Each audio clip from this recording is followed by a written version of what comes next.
Assalomu alaykum hurmatli o'quvchilar. Navbatdagi darsimizni boshladik.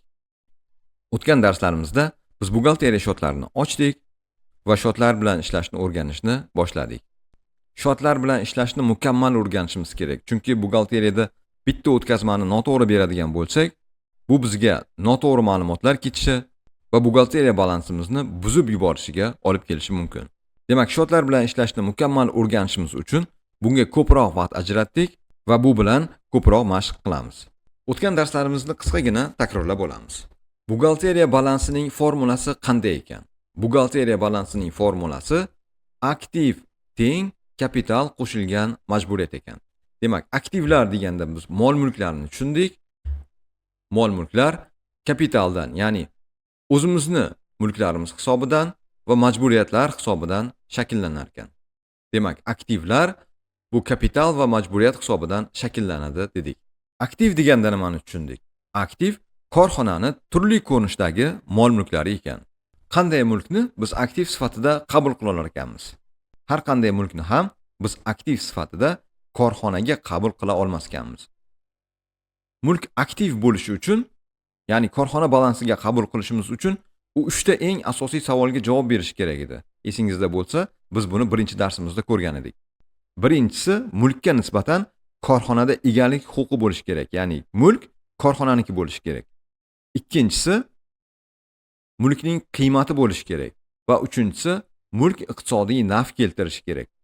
Shu 3 ta savolning hammasiga javob bergan mulkni biz aktiv sifatida korxonaga qabul qilamiz degan edik. Aktivlarimiz ko'p ekan va biz bularni buxgalteriya shotlarida yuritar ekanmiz. 01-shotdan 59-shotgacha biz aktivlarni hisobini yuritar ekanmiz. 60-shotdan 89-shotgacha biz passivlarimizni hisobini yuritar ekanmiz, ya'ni kapital va majburiyatlarimizni hisobini yuritar ekanmiz. Shotlarimizda aktivlarimiz ham, passivlarimiz ham harakatlanar ekan, ya'ni ular ko'payar ekan, kamayar ekan va ma'lum bir qiymatga ega bo'lar ekan. Aktivlarimizni ko'payishini debitda dedik, ularni kamayishini kreditda dedik. Demak, har qanday mulkimizni ko'payganini, ya'ni kirib kelganini biz shu mulkni hisobga oluvchi shotning debitida yozamiz dedik. Mulkni chiqib ketishini esa shu mulkni hisobga oluvchi shotning kreditida yozamiz dedik. Passivlarda esa majburiyat yoki kapitalda majburiyatimiz yoki kapitalimizning ko'payishini biz kreditda yozamiz dedik. Ularning kamayishini esa shu shotlarni hisobga oluvchi shotlarda debitda yozamiz dedik. O'tgan darsimizda ayrim buxgalteriya shotlari bilan tanishdik. Ular ustida buxgalteriya o'tkazmalarini amalga oshirdik, nazariy va amaliy ishlar qildik. Bugungi darsimiz ham shu darsning mantiqiy davomi hisoblanadi. Bugungi darsda ham biz yangi o'tkazmalar bilan tanishamiz. O'tgan darsimizdagi shotlarni qisqagina takrorlab olamiz. Demak, 10-10-shot bu xom ashyo va materiallarni hisobga oluvchi shotlar edi. Bu aktiv shotlar edi. 29-10-shot ombordagi tovarlarni hisobga oluvchi shotlar, ya'ni tovarlarni hisobga oluvchi shotlar edi. Bu ham aktiv shotlar edi. E'tibor bering. 29-10-shot va 10-10-shot. Korxonada sement kirib kelishi mumkin, un kirib kelishi mumkin, shakar kirib kelishi mumkin.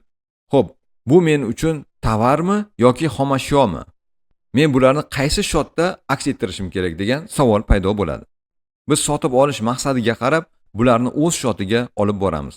Agar xarid qilingan aktiv sotish maqsadida xarid qilingan bo'lsa, ya'ni uni sotib olamiz u sotib yuboramiz. U biz uchun tovar hisoblanadi va 29-10-shotda aks ettiramiz. Agar sotib olingan aktivdan nimadir ishlab chiqarish maqsad qilingan bo'lsa yoki uni ko'rsatiladigan xizmatlar, bajariladigan ishlarga ishlatadigan bo'lsak, u biz uchun xom ashyo hisoblanadi va uni 10-10-shotda aks ettiramiz. Demak, sotib olingan aktivni maqsadiga qarab yo tovarning hisobiga yoki xom ashyoning hisobiga olib borar ekanmiz. Keyingi shotimiz 40-10-shot. Bu xaridor va buyurtmachilardan olinadigan shotlar. Demak, bugungi darsimizdagi bu yangi shot. E'tibor bering. A korxona bizning korxona. B korxona bizning hamkorimizni korxonasi. Biz hamkorimizga tovarlar sotishimiz mumkin, xizmatlar berishimiz mumkin. Hamkorimiz esa bizga pul ko'rinishidagi qarzi paydo bo'ladi. Demak, biz sotgan tovarlarimiz, ko'rsatgan xizmatlarimiz uchun oladigan pullarimiz 40-10-shotda aks ettirar ekanmiz. Ya'ni 40-shot menga bo'lgan boshqa korxona yoki jismoniy shaxslarning qarzlarini hisobga oluvchi shot ekan. 40-shot bu aktiv shot hisoblanadi. Navbatdagi shotimiz 43-shot. Bu tovar moddiy qiymatlilar uchun mol yetkazib beruvchilarga va pudratchilarga berilgan bo'naklar deb yuritiladi. Demak, biz avans berganmiz. Ya'ni A korxona bizning korxona, B korxona bizning hamkorimizning korxonasi. Biz oldindan pul o'tkazib berdik, hamkorimiz bizga tovarlar yoki xizmatlar qarz. Ya'ni bu chiquvchi bo'nak. E'tibor bering. Demak, 40-shot ham, 43-shot ham aktiv shotlar. Biz hamkorimizga tovar berdik-ku, pul olishimiz kerak bo'ladigan bo'lsa, 40-shotda aks ettirar ekanmiz. Ya'ni 40-shotda. Biz hamkorimizga pul o'tkazib berdik-ku, tovar yoki xizmatlar oladigan bo'lsak, 43-shotda aks ettirar ekanmiz. Ya'ni 40-shotda bizdan tovar chiqib ketgan, pul olishimiz kerak. 43-shotda esa bizdan pul chiqib ketgan, biz tovar olishimiz kerak. Keyingi shotimiz 60-shot edi. Keyingi shotimiz 60-shot. Bu mol yetkazib beruvchilarga to'lanadigan shotlar. A korxonamiz bizning korxonamiz. B korxona bizning hamkorimizning korxonasi. Biz hamma vaqt ham tovar sotmas ekanmiz. Ayrim vaqtlar tovarlar, xizmatlar xarid qilamiz. Demak, biz tovarlar, xizmatlar oldik, hali to'lamagan pulimiz, ya'ni bizning qarzimiz 60-shotda aks ettirilar ekan. Demak, 60-shot bizni mol yetkazib beruvchilar oldidagi qarzimizni hisobga oluvchi shot ekan. 60-shot passiv shot hisoblanadi. Keyingi shotimiz 63-shot. Xaridor va buyurtmachilardan olingan bo'naklar. 43-shotda biz bo'nak o'tkazib bergan bo'lsak, 63-shotda bizga o'tkazib berilgan bo'naklarni hisobi yuritiladi. Demak, A korxona bizning korxona, B korxona bizning hamkorimizning korxonasi. Shartnomaga asosan hamkorimiz bizga oldindan pul o'tkazib berdi. Biz tovarlar va xizmatlar qarzmiz. Demak, bizga oldindan kelib tushgan pulni hisobini 63-shotda aks ettirilar ekan. Demak, 60-shot ham, 63-shot ham bular passiv shotlar. 60-shotda biz tovar oldik, pul qarzimiz bor. 63-shotda esa biz pul oldik, tovar qarzimiz bor. Bugungi darsimizda biz oldindan o'tkazilgan bo'naklarni yopilishini ko'ramiz. Biz tovarlar xarid qilishimiz mumkin, ishlar xarid qilishimiz mumkin yoki xomashyolar xarid qilishimiz mumkin. Xarid qilganimizda shartnomaga asosan oldindan qisman yoki to'liq pul o'tkazish yo'li bilan xarid qilishimiz mumkin yoki qarzga xarid qilishimiz mumkin. Demak, kim bilandir shartnoma tuzyapmiz. Shartnomada oladigan tovarimizni 20% yoki 50% oldindan o'tkazib beramiz, keyin tovarni olamiz deb kelishimiz mumkin. Yoki 100% oldindan o'tkazib beramiz, keyin tovar olamiz deyishimiz mumkin. Yoki tovarni olib kelamizda, keyin pulini to'laymiz deyishimiz mumkin ekan. Demak, tovar olganimizda avans o'tkazib olishimiz mumkin ekan yoki qarzga olishimiz mumkin ekan. Endi bu jarayonlar bilan tanishib chiqamiz. Avvalo tovarni qarzga olib, keyin pulini to'lashni ko'ramiz. Demak, hisob raqamimizda 200 million so'm pulimiz bor. Hamkorimiz bilan shartnoma tuzdik va shartnomaga asosan 30 million so'mlik xom ashyoni sotib olamiz. Sotib olganimizdan keyin pulini o'tkazib beramiz. Demak, tovarni oldin qarzga olib kelib, keyin pulini to'laymiz. Bunda birinchi xom ashyoni olib kelamiz. Demak, xom ashyo xarid qilganimizda biz qarzdorlikni tan olamiz dedik. Ya'ni 60-shotni ochamiz va o'zimizda 10-shotni ochamiz. Xom ashyoni olib kelganimizda 60-shotni kreditda yozamiz. Bizda majburiyat yuzaga keldi deymiz va bizga xom ashyo kirib keldi deymiz. 60-ni kreditlab 10-shotni debetlaymiz. Bu bizga 30 million so'mlik xom ashyo kirib kelganligini va 30 million so'mlik qarzimiz yuzaga kelganligini bildiradi. Demak, biz tovarni xarid qildik. Bizda 30 million so'mlik qarz bor. Qarzni to'lash uchun hisob raqamimizdan pul chiqaramiz. Bunda 51-shotni 30 million so'mga kreditlaymiz, ya'ni bizdan pul chiqib ketdi va chiqargan pulimiz bizni mol yetkazib beruvchi oldidagi qarzimizni uzdi. Demak, biz oldin xom ashyoni xarid qildik, keyin qarzni uzdik. Endi oldindan pul o'tkazish yo'li bilan tovar moddiy zaxiralarini xarid qilishni ko'rib chiqamiz.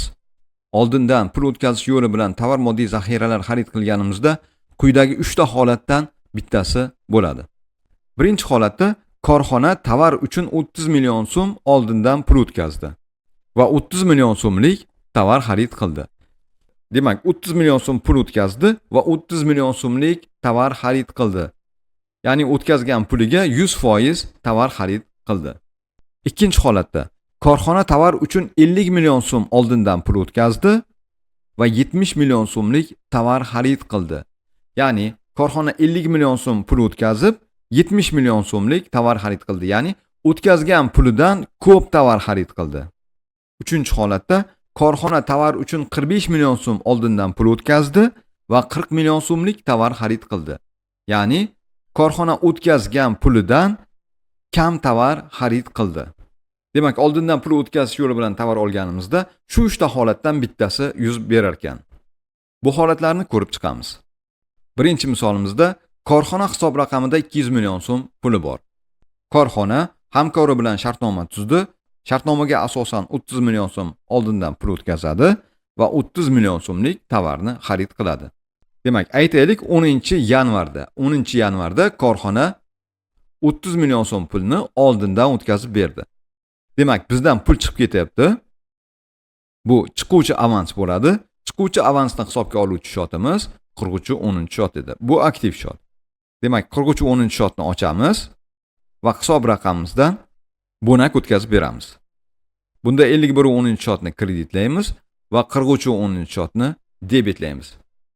Demak, oldindan pul o'tkazganimizda birinchi qiladigan ishimiz bonakni o'tkazib beramiz va sen qarzsan degan yozuvni yozamiz. 15-yanvarda korxonamiz tovarni olib keldi. Biz oldindan pul o'tkazib qo'ygan bo'lsak ham, tovar moddiy zaxiralar xarid qilganimizda tovarni olib kelamiz va o'zimizda qarzdorlikni tan olamiz. Demak, ikkinchi qiladigan ishimiz tovarni olib kelib, majburiyatni tan olish ekan. Bunda jarayonda qatnashuvchi shotlarni ochib olamiz. Demak, biz xomashyo xarid qiladigan ekanmiz. 60-10-shot majburiyat moliya yetkazib beruvchilardan qarzni hisobga oluvchi shot va 10-10-shot korxonadagi xomashyolarni hisobga oluvchi shot. 30 million so'mlik xomashyoni xarid qilganimizda bizda majburiyat paydo bo'ladi va korxonamizga xomashyo kirib keladi. Keyingi jarayonda biz qarzlarni o'zaro hisob-kitob qilamiz. Bir vaqtning o'zida moliya yetkazib beruvchi qarz va moliya yetkazib beruvchi oldida bizning qarzimiz bor. Ya'ni biz avans o'tkazib berganmiz, u qarz bo'lib turibdi. Biz tovar olib kelganmiz, biz qarz bo'lib turibmiz. Qarzlarni o'zaro hisob-kitob qilamiz. Buning uchun men senga o'tkazib bergan pulimdan kechaman, sen ham qarzingni kechasan degan yozuv yoziladi. Ya'ni biz o'tkazib bergan avansimizdan, ya'ni bonakimizdan kechamiz, ya'ni 40-10-shotni kreditlaymiz.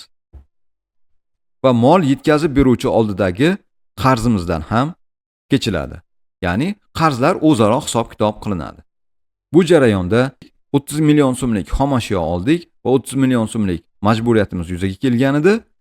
Hamda biz oldindan 30 million so'mlik pul o'tkazgan edik va 30 million so'mlik qarzimiz yopildi. Bu jarayonda bizning ham, moliya yetkazib beruvchining ham qarzlari mavjud emas. Demak, oldindan pul o'tkazish yo'li bilan tovar moddiy zaxiralar xarid qilinganda birinchi qiladigan ishimiz biz oldindan bonak o'tkazib berar ekanmiz. Ya'ni 40-10-shotni debetlar ekanmiz. Bunda sen qarzsan der ekanmiz. Ikkinchi qiladigan ishimiz tovar moddiy zaxiralar xarid qilinganda biz o'zimizda majburiyatni tan olar ekanmiz. Ya'ni 60-10-shotni biz kreditlar ekanmiz. Bunda men qarzman der ekanmiz. Uchinchi qiladigan ishimiz qarzlarni o'zaro hisob-kitob qilar ekanmiz. Ya'ni men o'tkazib qo'ygan pulimdan kechar ekanman, moliya yetkazib beruvchi oldidan ham qarzimiz kechilar ekan. Demak, bu jarayonda xaridor ham, moliya yetkazib beruvchida ham qarzdorlik mavjud emas. Ikkinchi jarayonimizda korxona tovar uchun 50 million so'm oldindan pul o'tkazib bergan va 70 million so'mlik tovar xarid qilgan. Ya'ni o'tkazgan pulidan ko'p tovar xarid qilibdi. Bu jarayonni qanday aks ettiramiz? Demak, birinchi qiladigan ishimiz bonak o'tkazib berar ekanmiz. Bonak o'tkazib berish uchun biz bonakni hisobga oluvchi shotni ochamiz, ya'ni avansni hisobga oluvchi shotni ochamiz. Avansni hisobga oluvchi shot 40-10-shot. Demak, oldindan pul o'tkazganimizda birinchi qiladigan ishimiz bonakni o'tkazib beramiz. Va sen qarzsan dedik. Ikkinchi qiladigan ishimiz xom ashyoni olib kelamiz. Xom ashyoni olib kelganda jarayonda qatnashuvchi shotlarni ochamiz va xom ashyoni olib kelamiz. Bunda 60-10-shotni kreditlaymiz va 10-shotni debitlaymiz. E'tibor bering. Biz 50 million so'm pul o'tkazib berdik va 70 million so'mlik tovar olib keldik. Endi qarzimizni qanday o'zaro hisob-kitob qilamiz? Demak, 50 million so'm o'tkazib berganmiz va 70 million so'mlik tovar olib kelganmiz. Oddiy misol, siz kim bilandir ish qilyapsiz. Siz 50 million so'm berdingizda, 70 million so'mlik tovar olganingizda hamkoringizga senga 50 million so'm pul berganman, 70 million so'mlik tovar oldim, senga bergan 50 million so'm bilan hisob-kitobimiz. Qolganiga men qarzman deysiz. Demak, bunda ham xuddi shu logika bilan ishlanadi. Biz 50 million so'm pul berganmiz, 70 million so'mlik tovar olib keldik. Endi hisob-kitob qilishda biz o'tkazib qo'ygan pulimiz olib kelgan tovarimizdan ko'pmi? Demak, o'tkazib qo'ygan pulimizni hammasidan kechamiz. Ya'ni 50 million so'mni kreditlaymiz va 50 million so'mlik qarzimiz uziladi. Qoldiqlarni chiqaramiz. Qoldiqlarni chiqarganimizda bizni o'tkazib qo'ygan pulimiz bo'yicha qoldig'imiz 0 so'm. Ya'ni o'tkazib qo'ygan pulimizning hammasi yopildi. Mol yetkazib beruvchi oldidagi qarzimiz esa 20 million so'mni tashkil etadi. Ya'ni 70 million so'm o'tkazib bergan edik, 50 million so'mni hisob-kitob qildik, qolganiga biz qarzimiz. Ya'ni qolgan summasi 20 million so'mni tashkil etadi. Bu jarayonda mol yetkazib beruvchi oldida qarzimiz yuzaga kelib qoldi. Demak, o'tkazgan pulimizdan ko'p miqdorda tovar olib keladigan bo'lsak, mol yetkazib beruvchi oldida qarzimiz yuzaga kelar ekan. Uchinchi misolimizda korxona tovar uchun 45 million so'm oldindan pul o'tkazdi va 40 million so'mlik tovar xarid qildi. Demak, biz o'tkazgan pulimizdan kam miqdorda tovar xarid qilsak, jarayon qanday bo'ladi? Demak, oldindan pul o'tkazish yo'li bilan tovar olganimizda 3 ta qoida bor ekan. Birinchisi, bo'nak o'tkazar ekanmiz va sen qarzsan der ekanmiz. Ikkinchi qoida, bo'nak o'tkazib qo'ygan bo'lsak ham tovar moddiy zaxiralarini xarid qilar ekanmizda men qarzman der ekanmiz. Va uchinchisi, qarzlarimizni o'zaro hisob-kitob qilar ekanmiz. Uchinchi jarayonimizda korxonamiz 45 million so'mlik bo'nakni oldindan o'tkazib berdi. Ya'ni shartnomaga asosan biz 45 million so'm oldindan o'tkazib berdik. Mol yetkazib beruvchi bizga xom ashyoni berdi. Lekin skladda kam bo'lganligi uchun, balki o'zimiz kamroq olib kelishimiz mumkin. Keyin mol yetkazib beruvchidan 40 million so'mlik xom ashyo xarid qildik. Demak, xom ashyo xarid qilganimizda jarayonda qatnashuvchi shotlarni ochib olamiz. Bu 60-10-shot va 10-10-shot. Biz 40 million so'mlik majburiyatni tan olamiz va 40 million so'mlik xom ashyoni korxonaga olib kelamiz. Demak, biz 45 million so'm pul o'tkazdik va 40 million so'mlik xom ashyo olib keldik. Endi qarzlarimizni o'zaro hisob-kitob qilishimiz kerak. Buning uchun biz o'tkazgan pulimizga qaraymiz va majburiyatimizga qaraymiz. Bizning majburiyatimiz o'tkazgan pulimizdan kam ekan. Ya'ni 45 million so'm pul o'tkazganmiz, 40 million so'm tovar olib kelganmiz. Demak, 40 million so'mni o'zaro hisob-kitob qilamiz. Bunda bizning o'tkazib qo'ygan pulimizdan 40 million so'm kechiladi va mol yetkazib beruvchi oldidagi qarzimizning hammasi kechiladi. Qoldiqlarni chiqaramiz. 5 million so'm mol yetkazib beruvchi qarz va bizning mol yetkazib beruvchi oldidagi qarzimiz to'liq uzilgan. Demak, jarayonlarni yana qaytaramiz. Birinchi jarayonda biz 30 million so'mlik pul o'tkazdik va 30 million so'mlik xom ashyo olib keldik va 30 million so'mlik qarzimizni to'liq yopdik. Ya'ni qarz bizda ham, mol yetkazib beruvchida ham mavjud bo'lmadi. Ya'ni 30 million so'm pul o'tkazdik va 30 million so'mlik xom ashyo oldik. Qarzimiz to'liq yopildi. Ikkinchi jarayonimizda biz 50 million so'mlik pul o'tkazdik va 70 million so'mlik xom ashyo xarid qildik. O'tkazgan pulimiz 50 million, olib kelgan tovarimiz 70 million. O'tkazgan pulimiz olib kelgan tovarimizdan kam bo'lganligi sababli biz o'zimizni pulimizni hammasini yopib yubordik va mol yetkazib beruvchi oldidagi 50 million so'mlik qarzimiz yopildi. Bunda qarz 20 million so'mlik biz qarz bo'lib qoldik. Uchinchi jarayonimizda biz 45 million so'm pul o'tkazdik va 40 million so'mlik tovar olib keldik. Demak, biz 45 million o'tkazib 40 million so'm olib keladigan bo'lsak, o'tkazgan pulimiz majburiyatimizdan ko'p ekan, biz majburiyatimizdagi qarzdorlikni to'liq yopar ekanmiz. Va bu jarayonda qarzdorlik mol yetkazib beruvchi oldida yuzaga kelar ekan. Demak, oldindan pul o'tkazish yo'li bilan tovar xarid qilinganda 3 ta jarayon bo'lar ekan. Birinchisi, avans o'tkazar ekanmiz va sen qarshisan der ekanmiz. Bunda 51.10 kreditlanib, 43.10 debetlanar ekan. Ikkinchi jarayonimiz, biz oldindan pul o'tkazib qo'ygan bo'lsak ham tovar xom ashyolarni olib kelar ekanmiz va o'zimizda qarzdorlikni tan olar ekanmiz. Uchinchi jarayonda esa biz qarzdorliklarni o'zaro hisob-kitob qilar ekanmiz. Bunda 43.10 ni kreditlab, 60.10 ni debetlar ekanmiz. O'zaro hisob-kitob qilganimizda yuzaga kelgan majburiyatimiz va o'tkazib qo'ygan pullarimizga qarar ekanmiz. Agar biz 30 million so'm o'tkazib, 30 million so'mlik tovar olib kelganimizda, oldindan o'tkazib qo'ygan pulimiz ham, majburiyatimiz ham bir xil so'mmaga kamayar ekan.